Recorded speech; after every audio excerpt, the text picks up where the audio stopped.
Majadero, dijo a esta sazón Don Quijote, a los caballeros andantes no les toca ni atañe averiguar si los afligidos, encadenados y presos que encuentran por los caminos van de aquella manera o están en aquella angustia por sus culpas o por sus desgracias. Solo le toca ayudarles como a menesterosos, poniendo los ojos en sus penas y no en sus bellaquerías. Yo topé un rosario y sarta de gente mohína y desdichada, y hice con ellos lo que mi religión me pide, y lo demás allá se avenga, y a quien mal le haya parecido, salvo la santa dignidad del señor licenciado y su honrada persona, digo que sabe poco de aclararme de caballería y que miente como un hideputa y mal nacido, y esto le haré conocer con mi espada, donde más largamente se contiene. Y esto dijo, afirmándose en los estribos y calándose el morrión, porque la bacía de barbero, que a su cuenta era el yermo de Mambrino, llevaba colgada del arzón delantero hasta adobarla del mal tratamiento que le hicieron los galeotes. El caballero de la triste figura. Don Ángel Alberto Núñez, ¿tú crees que tener el Quijote a mano día a día sigue siendo un recurso casi fundamental para el espíritu humano? Yo creo que sí, y es doloroso cuando se le pregunta incluso a gente de poetas o gente que escribe, escritores, ¿has leído el Quijote? Muchos tienen la honradez, al menos decir que no lo han leído, ¿no? Y es una pena. El Quijote para mí es, aparte de la primera novela y mejor novela escrita en nuestro idioma, tiene unos conceptos filosóficos elevados tremendos. Tiene la más grande colección de refranes que ha existido nunca. Tiene cocina, tiene planteamiento de los problemas de aquella época, los problemas económicos, los problemas sociales, como pocas veces se han planteado en una obra en prosa.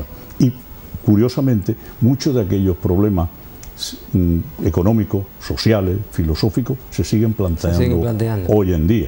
Por ejemplo, los galeotes. Él liberaba a los galeotes y decía que por qué tenía que ser el hombre esclavo, que había que liberarlos. Hay unas reivindicaciones continuas. Hoy seguimos, desgraciadamente, habéis visto el poema mío, es la esclavitud. Hay esclavos todavía en el mundo. Y hay todavía el planteamiento de la gente que dice que por qué razón debe existir la pena de muerte como castigo, o el planteamiento de por qué existe la pena máxima en la cárcel, la cadena perpetua. Es decir, ¿qué hacer con un delincuente? Que en definitiva es lo que se plantea el Quijote. ¿Matarlo o rehabilitarlo, ¿no? Es un planteamiento que estaba en aquella época y que tenemos hoy en día. Le vamos a pedir a nuestra realización que vayamos poniendo imágenes que están dentro de tu contexto literario y poético, y síguenos hablando, por favor, de esos proyectos que teníamos aparcados encima de la mesa en la primera parte, sobre el relato corto, sobre... Dos novelas. Exactamente. ¿Y eso en qué estado está? ¿Estado de espera ante las editoriales, supongo, no? Sí, sí. El problema hoy en día... y desde aquí hago un llamamiento al público, como decía un autor, no me acuerdo, hace muchos años, decía a los amigos televidentes que compren libros, no porque un servidor o los autores vayamos a ganar millones, porque nosotros somos, curiosamente, y de aquí lo digo sin temor ninguno, los autores que no vendemos 150.000 y 200.000 ejemplares somos los que menos ganamos. Incluso hay muchos autores que pagan. La poesía es liberación, Ángel. La poesía es liberación, sí señor. El que lee poesía y termina entendiendo la poesía, termina siendo un hombre libre. Se quita las cadenas de la ignorancia, que son las cadenas más terribles que puede tener un hombre, que puede tener una persona.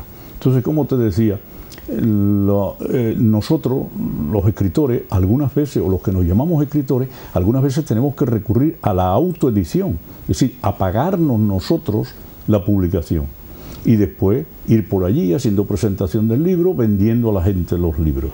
En otros casos está la coedición, es decir, el autor pone un 50% generalmente y el otro 50% una editorial.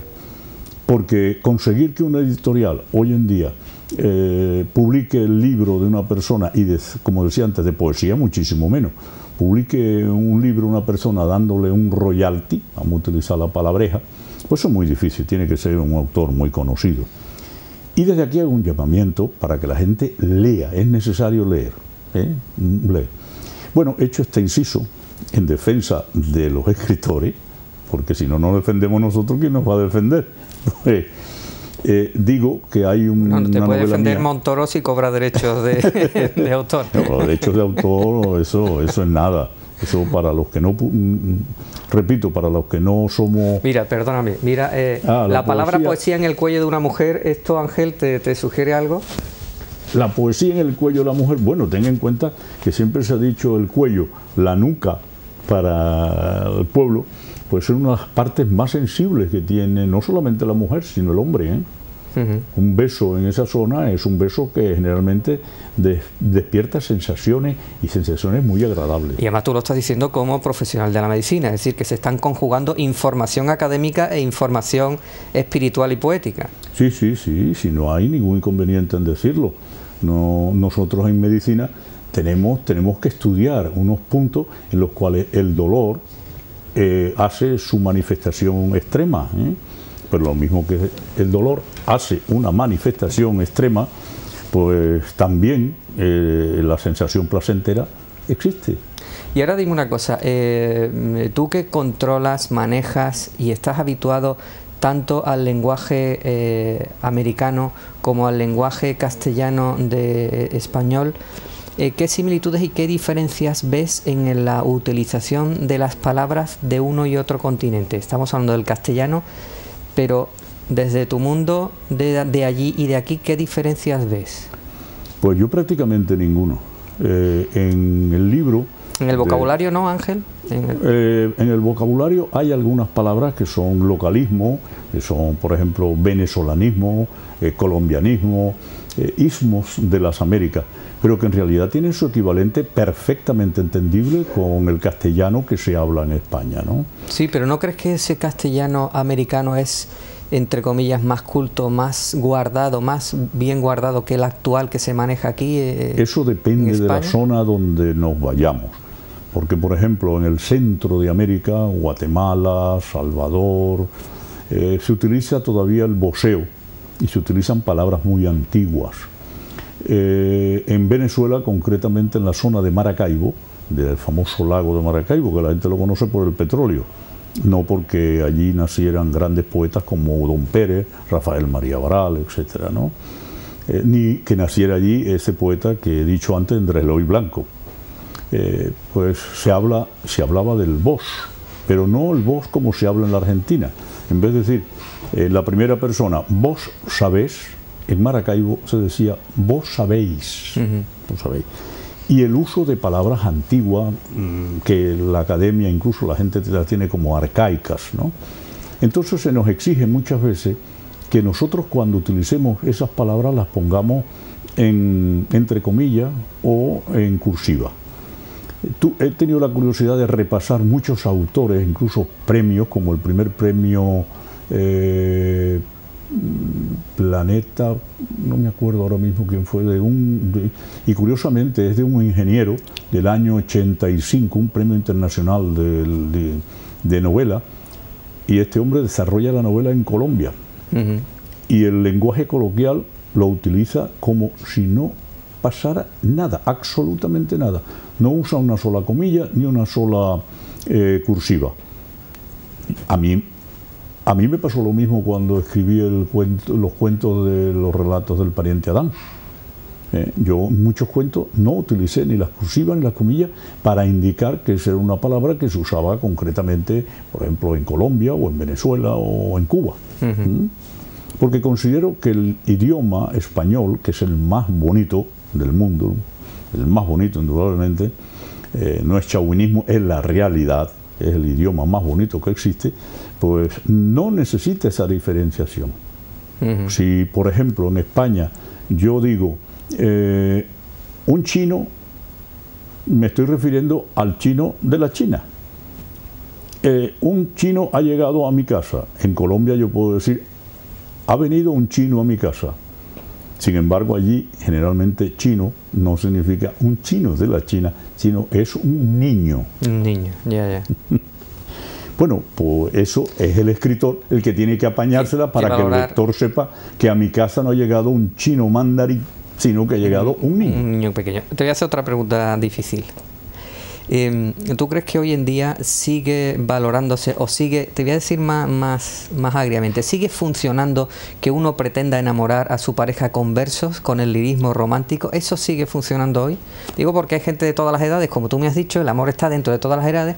¿Debemos seguir escribiendo versos a nuestro amado o a nuestra amada? Ya eso no depende del poeta que se frustre o no se frustre, eso depende de la sensibilidad de la otra parte. De la otra parte. ¿Pero tú crees que se sigue demandando? Hay mujeres que les gusta que le escriban poemas y hay mujeres que les es indiferente y a otras que les molesta porque considera que son cursilería. Por ejemplo, yo tengo una hermana que si el marido le llega a escribir un poema, pues eso no lo acepta nunca como novio, y es mi hermana. Pero ahora, o al principio tampoco lo aceptaba. No, nunca. Cuando yo me ponía a leer, me acuerdo, chavalo, me ponía a leer los versos de Gustavo Adolfo Bécquer, que me gustaban mucho, y terminaba, Dios mío, que solo se quedan los muertos, y ella me decía, solo te vais a quedar vos como sigáis con esas tonterías. Y así es mi hermana. Sin embargo, en tu experiencia, ¿te has sentido muy satisfecho con los versos que has compuesto hacia las damas? Nunca. ¿Nunca? Nunca me voy a sentir satisfecho. Me hubiera gustado escribirlos mejor. Y la prueba es que dentro de un año, si tengo fuerzas, pues voy a reeditar, porque se han acabado las 2 ediciones del primero y del segundo poemario erótico.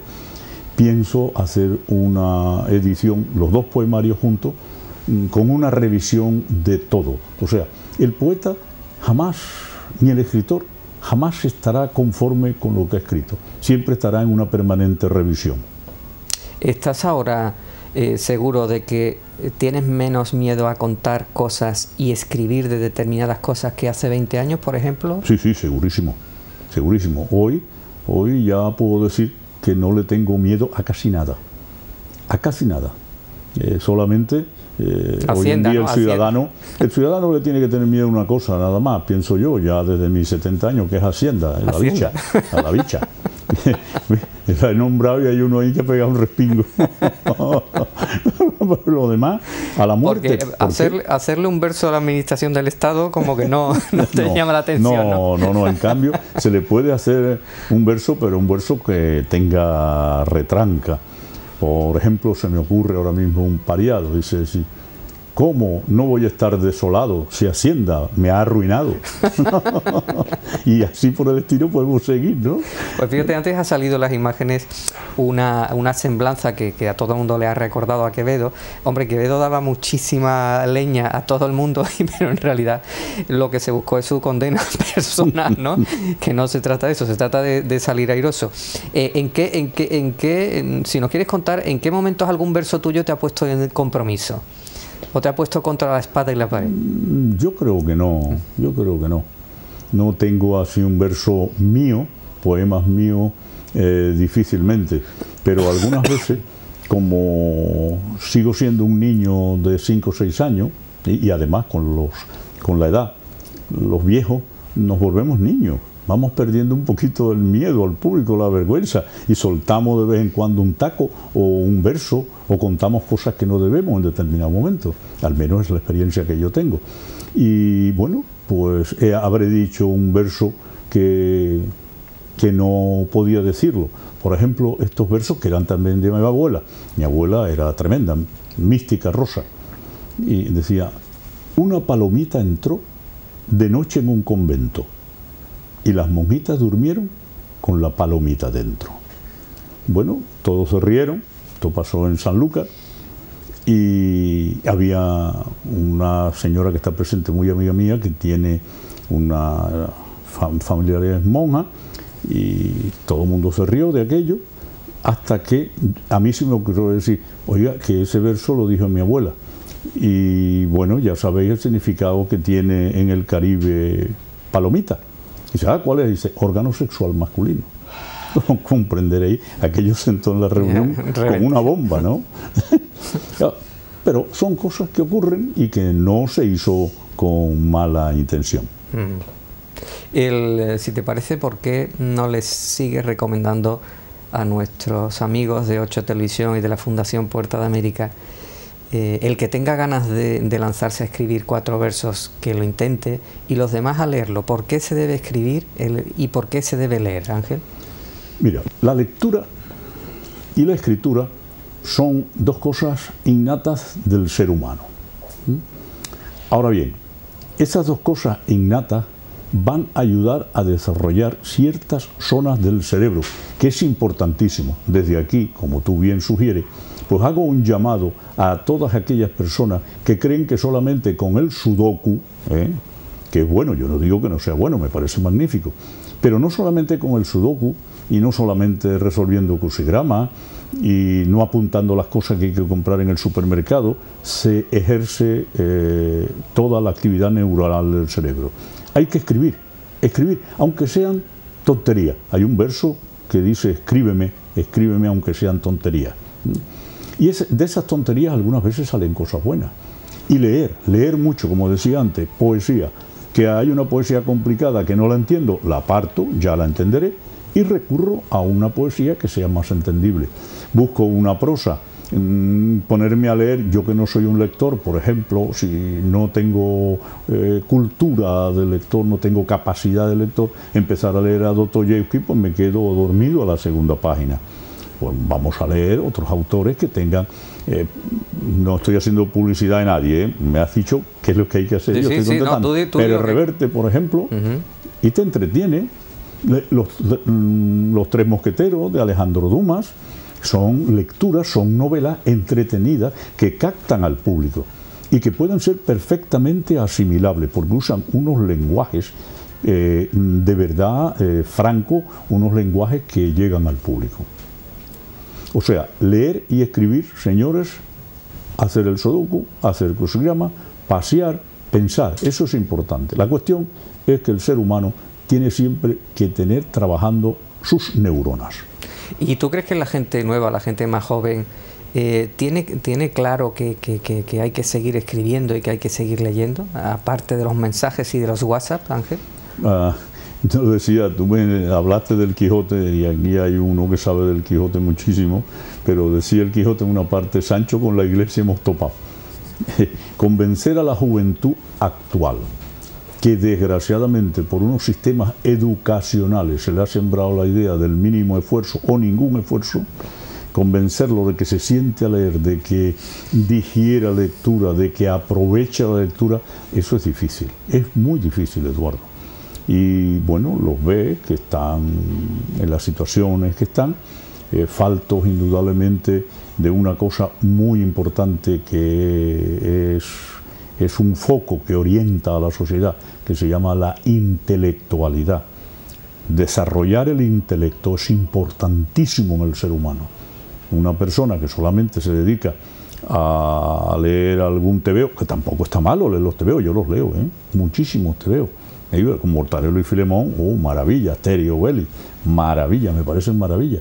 Pero hay que desarrollar el intelecto, no solamente de botellona, de alcohol, de droga, no solamente de expresiones chabacanas, no solamente de sexo, cuidado, del cual soy un ferviente admirador y considero que es importantísimo para el ser humano, pero no solamente de eso vive el hombre. Hay que desarrollar, señores, el intelecto.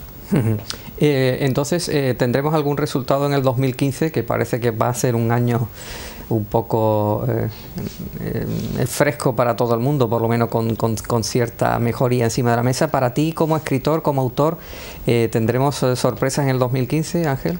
Bueno, me das pie a que te responda con algo relacionado con lo que empezamos esta segunda parte. Proyecto. Tengo una novela que se llama La equivocación, que está en el estudio editorial, que empecé a escribirla hace 5 años aproximadamente. Yo veía venir, como lo han visto venir mucha gente, el tremendo problema de la corrupción, de la partitocracia, de las castas políticas, etcétera. Veía venir algo que ya se ha concretado. Eso se ha concretado en el desengaño de la gente, tomando camino, votando, presentándose a favor de ciertas opciones que, a mi entender, están equivocados. El público se equivoca, de ahí el fondo del nombre de la novela, el título de la novela, la equivocación. Y es que los seres humanos nos equivocamos. Hay un refrán muy antiguo que dice que ha salido de Guatemala para caer en Guatepeor. Es decir, la libertad es algo tan apreciado en el ser humano que el hombre sin libertad se convierte. Pero fíjate lo políticamente incorrecto que es poder o querer decir que el electorado se puede equivocar. Sí. Eso es complicado, Ángel. Bueno, es que estamos también en un mundo en el cual yo tengo que hablar según lo políticamente correcto o según lo que un grupo, y con esto no ofendo a nadie, de feministas, porque no todas las mujeres son feministas, hay mujeres incluso que están contra el malentendido feminismo. Pues mira, Ángel, perdóname, dime el título de la novela, que tenemos que despedirnos ya. Dime el título de la novela, que va a ser... La equivocación. La equivocación. Amigos de 8 Televisión, Ángel Alberto Núñez Moreno, muchísimas gracias por estar aquí en Puerta de América y 8 Televisión Jerez. Amigos, hemos tenido a un magnífico pensador, médico, poeta y escritor. Y a ustedes les decimos lo de siempre, que sigan afianzándose y profundizando en nuestra literatura, en nuestras cosas, en nuestras imágenes, en nuestro contexto y en nuestra gente. Muchas gracias y hasta el próximo programa. Hasta luego, amigos.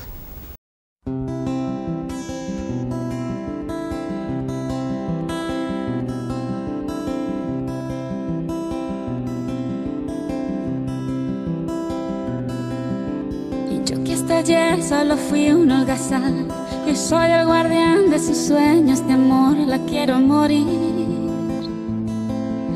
Pueden destrozar todo aquello que ven, porque ella en un soplo la vuelve a crear. Como si nada, la quiero morir. Ella para las horas de cada reloj y me ayuda a pintar transparente el dolor con su sonrisa. Y levanta una torre desde el cielo hasta aquí, me cose unas alas y me ayuda a subir a toda prisa, la quiero a morir. Conoce bien cada guerra, cada herida, cada ser. Conoce bien cada guerra de la vida y del amor también.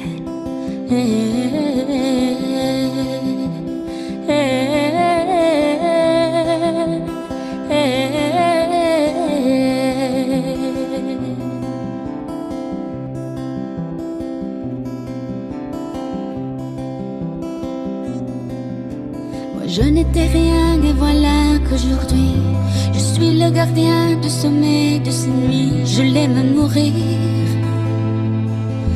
Vous pouvez détruire tout ce qu'il vous plaira, elle n'a qu'à ouvrir l'espace de ses bras pour tout reconstruire,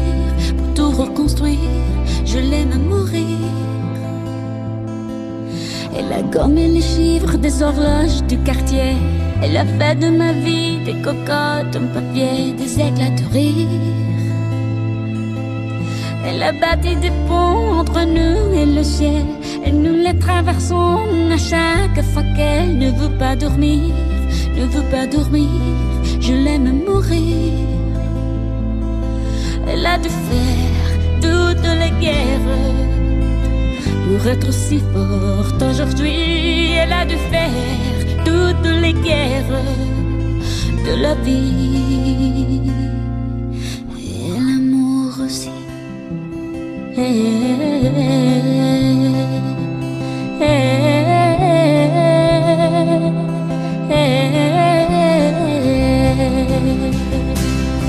Elle a dû faire toutes les guerres pour être si forte aujourd'hui. Elle a dû faire toutes les guerres